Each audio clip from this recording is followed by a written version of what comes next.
Season 10 starts September 23rd, and you're probably wondering what build to play, right? I'm about to show you a Shadowblight Necromancer that's going to absolutely dominate Season 10 with the new Chaos perks. If you're tired of getting your ass kicked while leveling, this is your answer. Let's dive in.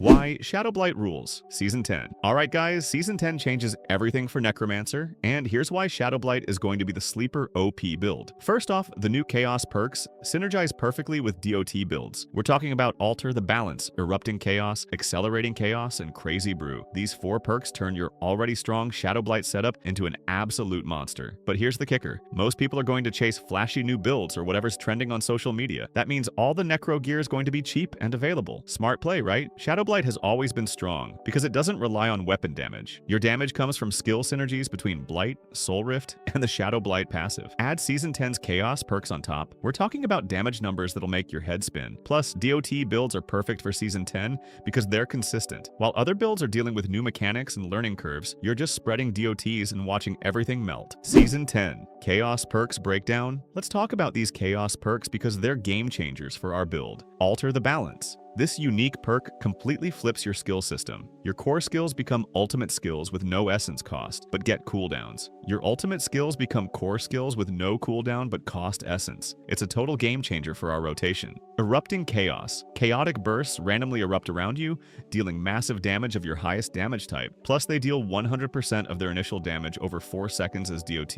Perfect synergy with our Shadow damage build. Accelerating Chaos. Lucky Hit gives you a 10% chance to trigger Chaotic Burst on enemies, and those bursts reduce a random active cooldown by 0.5 seconds. With our constant DOT ticks, we're proccing this constantly for massive cooldown reduction. Crazy Brew. Your healing potion becomes insane. 100% resource cost reduction, massive attack speed, and movement speed for 4 seconds. It's basically a temporary God mode button you can use every 10 seconds. The beautiful thing is these perks scale with how often you deal damage. Shadowblight deals constant ticks, so you're proccing chaos effects non-stop. Other builds might trigger these once every few seconds. We're triggering them multiple times per second. Early game progression, 1 to 25 levels. For Season 10 start, your early progression stays mostly the same, but with some key differences. Levels 1 to 10, start with Decompose like always. The difference is now you're looking for any Chaos armor gear right from the start. Level 10, grab Raise Skeleton for tanking. But here's the Season 10 twist. Minions can trigger Chaos effects too. So even though we're transitioning away from minions later,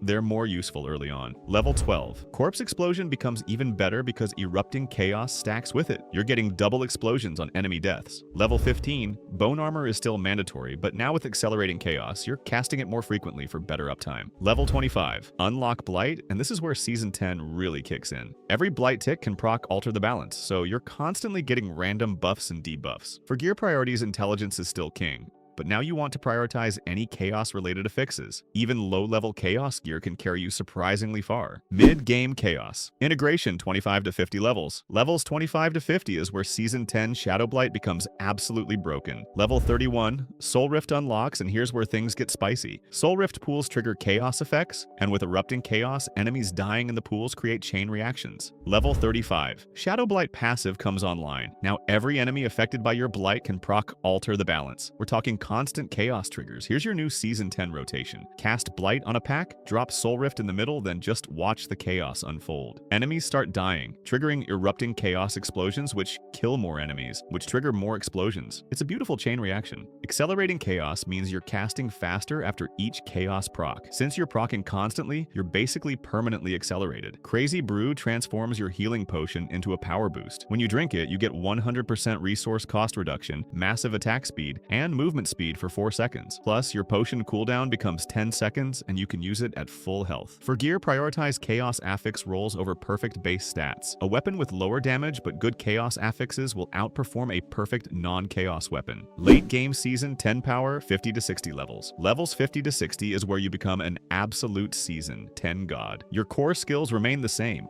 Blight, Soul Rift, Shadowblight, but now every single damage tick is potentially triggering multiple chaos effects. Add terror and gloom curses to the mix. Cursed enemies dying. Trigger erupting chaos explosions that can curse other enemies. It spreads like wildfire. Reaper's Pursuit gives movement speed after kills, and with accelerating chaos, you're zooming around the map at insane speeds. Here's a pro Season 10 tip. Stack area damage wherever possible. Since erupting chaos scales with your damage, higher area damage means bigger explosions, which means more chain kills. Your ultimate finality becomes nuts with chaos perks. It already clears screens, but now every enemy death triggers explosions that can wipe entire areas. The synergy is disgusting. Finality kills everything. Erupting chaos explosions. More deaths, more explosions, accelerating chaos procs, faster finality cooldown. Repeat. Guys, if you're excited about this Season 10 madness, smash that like button. This is the kind of broken synergy that makes new seasons worth playing. Subscribe because I'll be covering more Season 10 prep builds before launch. Season 10, Paragon and Gear Strategy. Paragon progression for Season 10 has some new priorities. Still start with Starter Board and Abyssal Glyph, but now you're looking for chaos damage bonuses on every glyph. Blood Begets. Blood with Essence Glyph solves your resource issues, which is huge because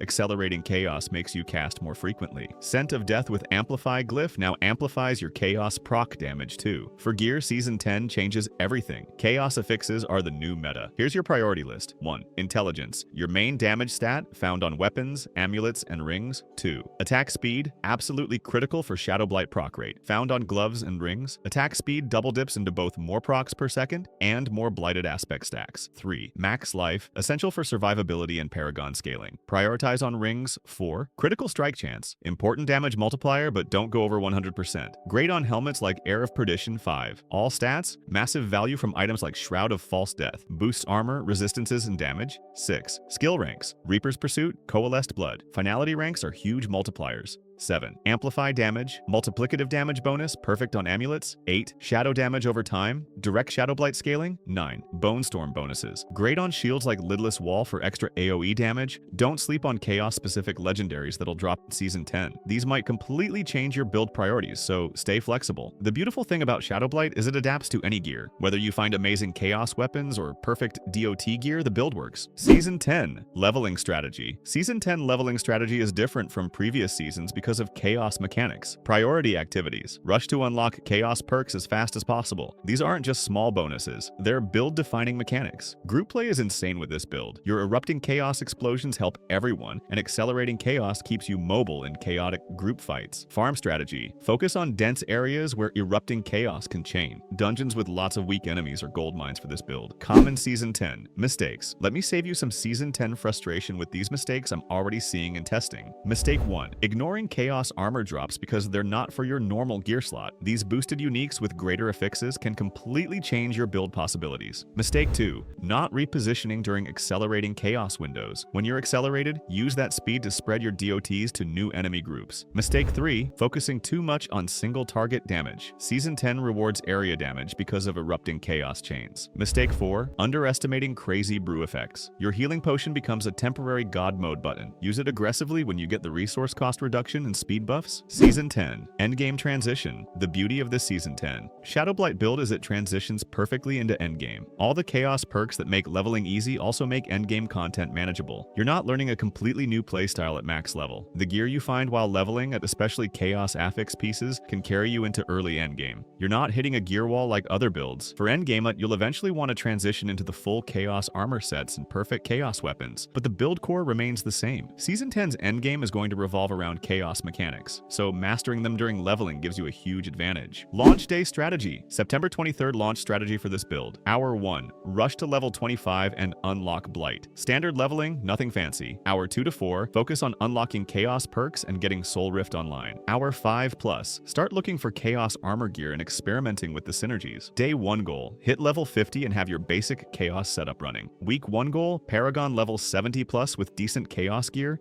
and full Paragon board unlocked. This build is perfect for both hardcore grinders and casual players. It scales with time investment but doesn't require perfect execution. Conclusion. Bottom line. Season 10. Shadowblight Necromancer is going to be the sleeper OP build that most people ignore while chasing flashy new content. The Chaos perks turn an already solid leveling build into something absolutely broken. Constant procs, chain explosions, random powerful buffs. It's everything you want in a new season. You'll level smoothly, transition easily into endgame, and have access to mechanics that other builds can't match. And here's the kicker. The endgame version of this build is going to be the strongest Necromancer for pit pushing in Season 10. I'm talking about the highest pit clears among all Necro builds. I'll be doing a detailed endgame guide once we're a few weeks into the season and I've tested all the high-tier interactions. September 23rd can't come fast enough. I'm planning to main this build for Season 10, and if you want to join our leveling group, Discord link is in the description. What builds are you planning for Season 10? Honestly, with these Chaos perks, Necro is going to be way stronger than it ever was in Season 9. We're talking about a completely different power level. Let me know in the comments what you think. Smash that like if you're hyped for Season 10, subscribe for more launch prep content, and I'll see you in Season 10.